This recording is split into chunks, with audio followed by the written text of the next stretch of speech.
Hey folks, if you clicked on this video to know who is Nick Fuentes or to simply know more information about him and understand his rise, then you came to the right place. In this documentary, we will provide a general description of Nick Fuentes and what caused his rise, in addition to top 10 facts about him, so stay tuned. Nicholas Joseph Fuentes, who is an American born August 18, 1998, he's a far-right political activist, pundit, and a live streamer who also identifies as an incel and a white nationalist, among other things.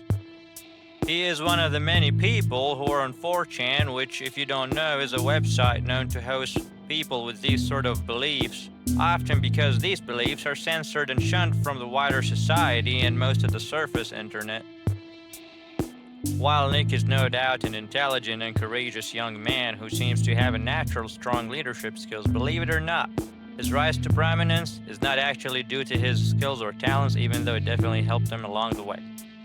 In order to understand Nick Fuentes, you have to understand 4chan and the huge socioeconomic gap between the Gen Z and the baby boomers, which are the two factors that push him to the rise. And his popularity is projected to rise even further, becoming one of the biggest figures within the political right in the US and even beyond that. You see, 4chan have been a safe haven for everyone with ideas that are not allowed in the mainstream outlets, sort of like the underworld social media platform, if you will. For decades, 4chan have not been the most relevant or organized platform, except in small bursts where 4chan have been somewhat relevant. And even recently, with the widening of socioeconomic gap between the young and the old population, in addition to young people having by far worse life quality than previous generations, economically, socially, health-wise, and even in sexual opportunities. 4chan swelled with users, and American society gradually failed young, mostly white men population who find themselves disfranchised. This young population find themselves a growing political force. This frustration of the increasing young population that is slowly creeping to be sizable bulk of the adult American society has been frustrated further by the unconstructive criticism coming from several groups, which include but not limited to middle and upper class baby boomers. This whole issue was pushed even further to the front when media figures began spreading these tropes about young men living in mom's basement. Entailing being a loser, this specific trope radicalized a huge segment of the young white population gradually because the property prices in America have been drastically rising to the point of being unaffordable. On the other hand, it was very easily affordable to the young baby boomers. Young American men see this as intentional abuse of them by the same people who are depriving them from their rights. And this divide comes to the point of no return when Tucker Carlson, with his interview with Candace Owens, described Nick as a little gay kid in the basement, which in the eyes of many just shamelessly displayed the naked contempt, or at least the disregard that Tucker Carlson had and his class have towards young American men. In this environment, Nick Fuentes, the skilled speaker and the talented personality, was pushed up the ranks to represent a huge part of American society that are entering their 30s and soon will be the ones who are holding more and more positions of power in the country, the ones who feel that they had enough of getting the short end of the stick and getting blamed for it simultaneously. Well, since now you know generally about Nick Fuentes and the context in which he gained traction, here are 10 things you should know about Nick Fuentes. The Groypers, also known as the Groyper Army, are a loose network of white nationalist activists and internet trolls associated with the alt-right. They are led by Nick Fuentes. Groypers are considered far-right extremists who aim to push white nationalist ideas into mainstream conservatism. They oppose liberal values, feminism, and LGBTQ+ rights, believing these factors threaten white European American identity and culture. While Fuentes and his followers claim to be Christian conservatives and deny being white supremacists, their ideology aligns with white supremacy.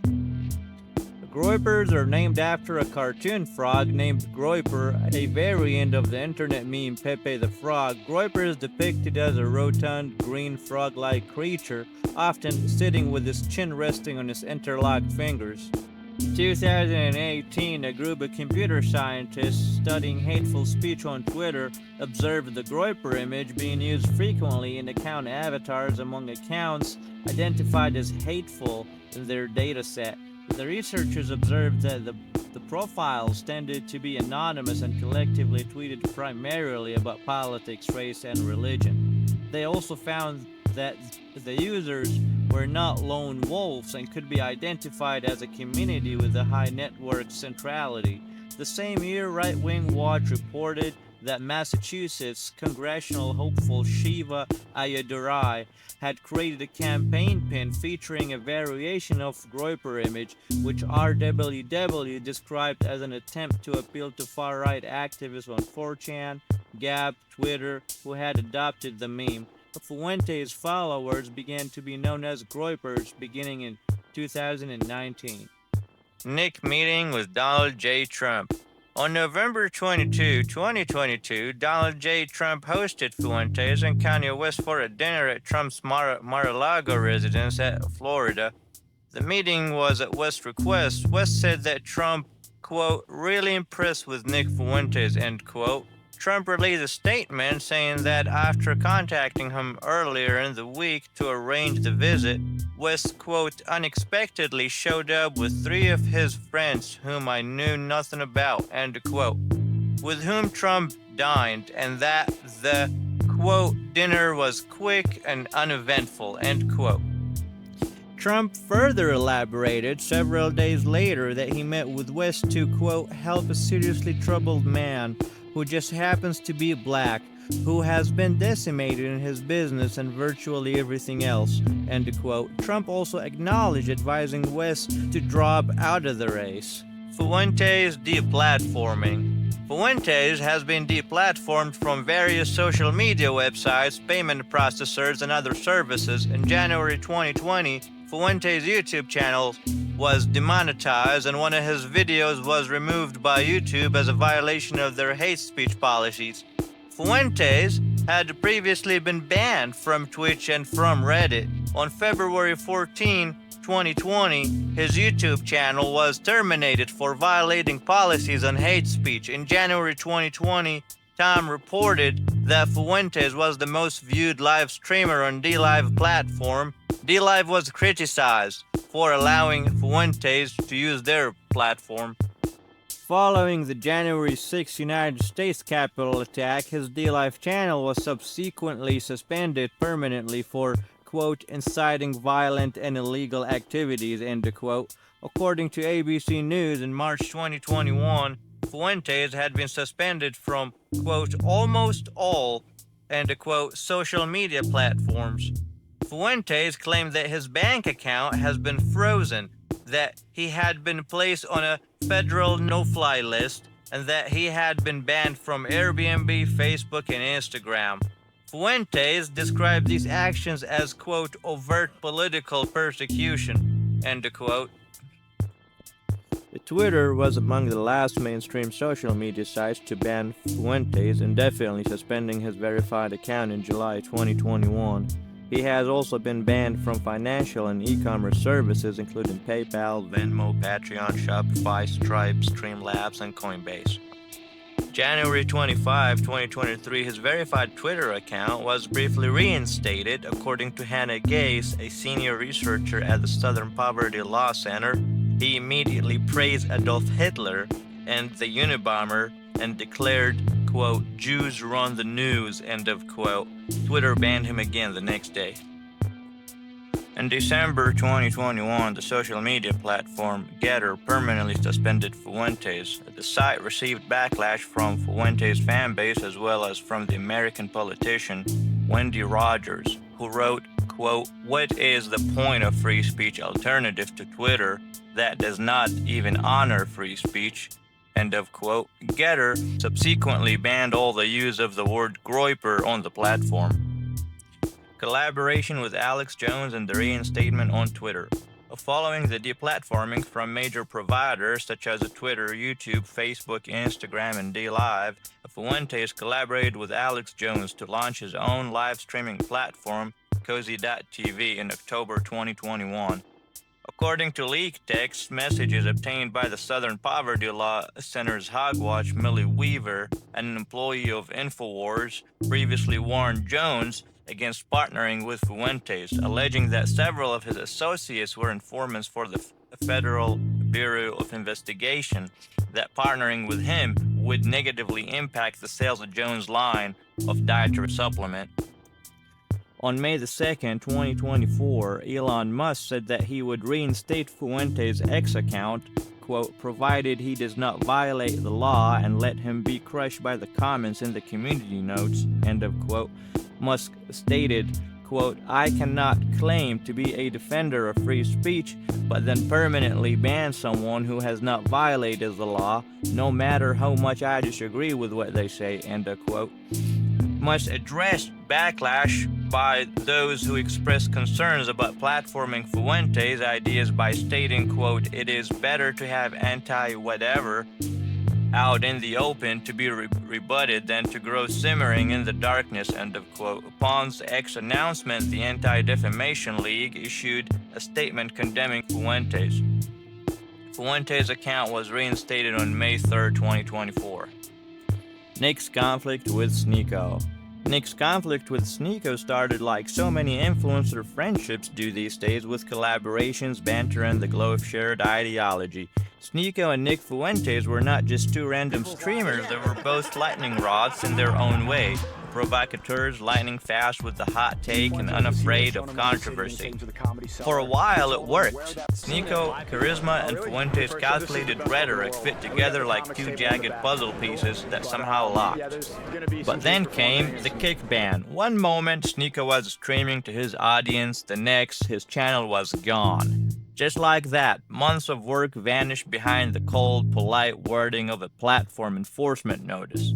Sneeko did not just lose a streaming slot, he lost a stage. When the news broke, everyone expected a flurry of solidarity, posts from his friends, maybe a quote free Sneeko end of quote hashtag, maybe a rallying call. Instead, Nick Fuentes went live and laughed. Quote, oh no, end of quote, he said, grinning into the camera, quote, that's terrible, yeah, that's a shame, end of quote. The words were hollow, dripped with mockery, and his chuckles rolled over Sneeko's misfortune like a slow wave. Viewers clipped it instantly, passing it around like a candy on a bonfire. Sneeko saw it, and it stung. Quote, that's not what friends do, end of quote. He fired back on his own stream, quote, if you lost your job, would you want your friend to go and laugh for a minute? Nah, that's fake, end of quote. His voice was edged with betrayal, and the fallout was not explosive, but it was public. Sneeko accused Fuentes of, quote, redirecting, end of quote, his followers, of turning his own audience into a farm for clicks while he was down. Fuentes, as always, brushed it off with a smile. On Reddit, the peanut gallery pounced. Some called Sneeko a, quote, useful idiot, end of quote, saying he should have known better than to think Fuentes, a man with a long history of self-serving alliances, would play the loyal friend. Others framed it as inevitable. Two personalities so wrapped in their ego and provocation were bound to collide eventually. The irony, the fight was not even about politics. They agreed on plenty. It was about something far simpler. Trust, or maybe the lack of it. And in the ruthless arena of online personalities, trust is rarer than the truth. Nick's drama with the YouTuber Sonny Faz. It started quietly, no big live stream blow-up, no hours-long debate, just a single word, or rather two, dropped like a pebble into the echo chamber of political Twitter. Quote, race traitor, end of quote. The words came from Nick Fuentes, the target, Sonny Faz. It was the kind of jab that does not need explanation in Fuentes' world. His audience knew what it meant, and they ate it up. But for Sonny Faz, it was not something to let slide. He did not fire back with a tweet storm. Instead, he took two video sharp clips, the kind you can't scroll past in seconds but remember for days. In one, Sonny Faz stared straight into the lens, speaking about Fuentes' views on Islam. The tone was not heated, but it carried that particular weight of "you are wrong and I'm gonna tell you why." In another, he flipped Fuentes' talking points back at him, making it clear that this was not just about a slur, it was about deeper differences, maybe even about what side of the cultural line each man was willing to stand on.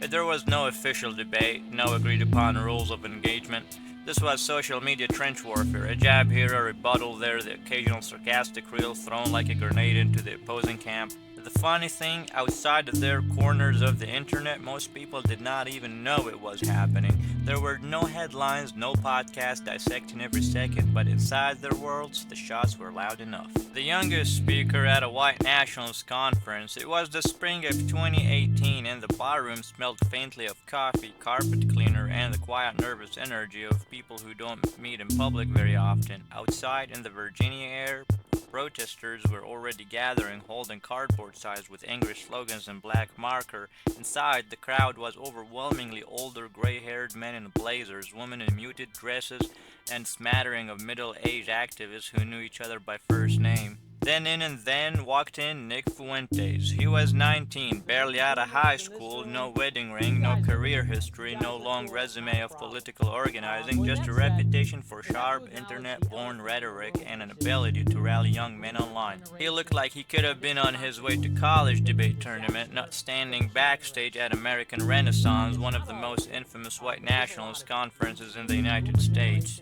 Behind the curtains, he paced. The other speakers, older, more polished in their extremism, glanced at him with a mix of curiosity and calculation. Bringing someone his age on stage was not just unusual, it was a statement. It meant that they were betting on him to carry their message into the new generation, to bridge the gap between the suited ideologues in the room and the meme-saturated culture of the internet far-right spaces.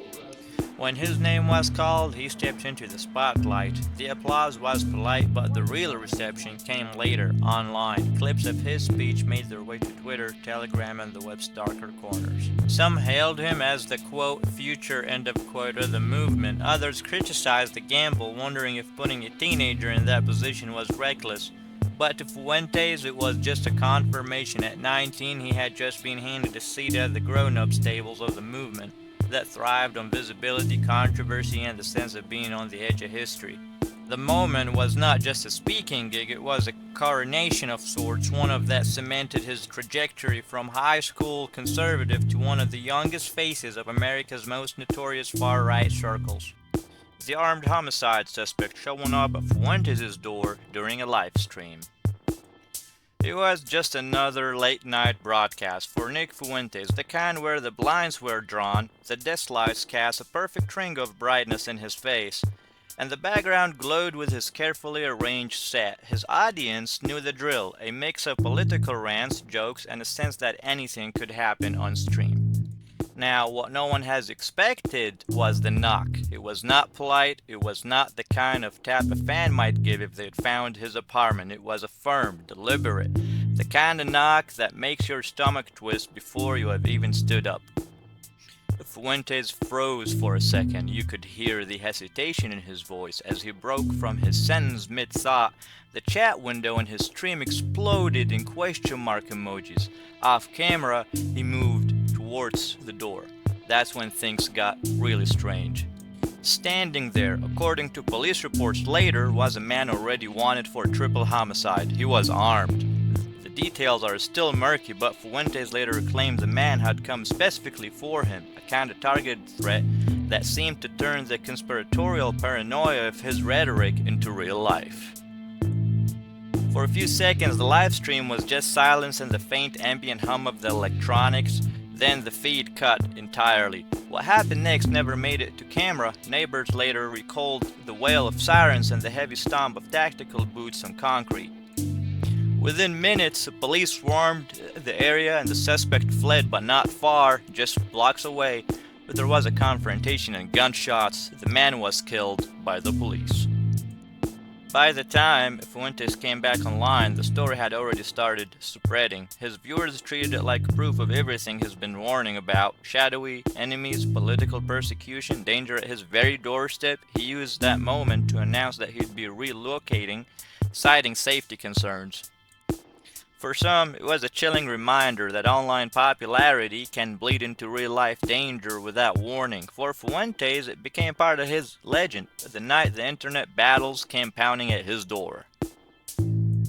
Marla Rose. It started like a lot of online-born encounters do, a mix of curiosity, shared talking points, and the strange magnetism of political subculture. Marla Rose was not a stranger to political activism. At 57, she had seen her share of rallies, confrontations, and heated arguments. What she had not expected was to be standing outside Nick Fuentes' home one night in the quiet of a suburban Illinois, with the air sharp from the coming winter.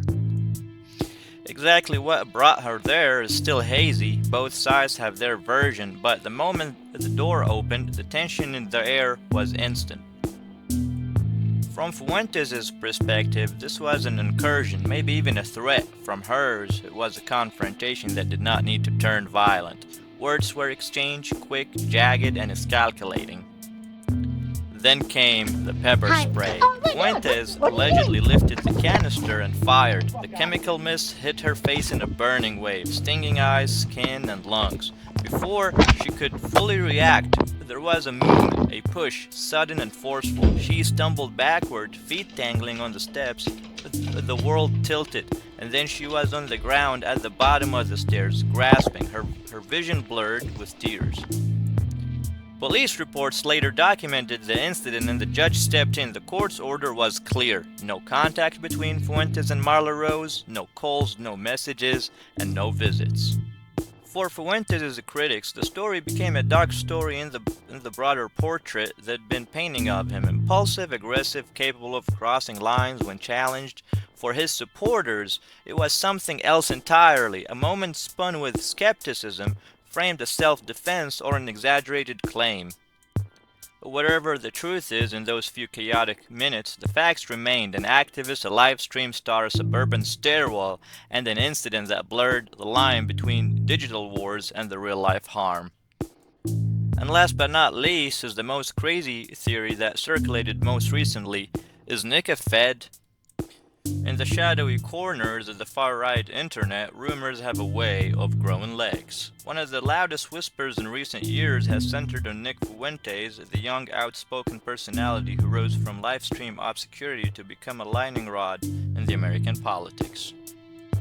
It all began quietly, almost innocently. Figures in the movement noticed how Fuentes seemed to dodge consequences that would have derailed others. A few of his associates have claimed off the record that he was reporting to the authorities. Names were dropped, murmurs exchanged, and the idea took root. Could Fuentes be a Fed? Then came Tucker Carlson. He suggested that Fuentes might be, quote, handled, end of quote, by federal agencies, pointing to his sudden prominence and insider knowledge as signs. Fuentes predictably did not take it lying down. He fired back, accusing Carlson himself of CIA connections. The feud lit the speculation into a blaze.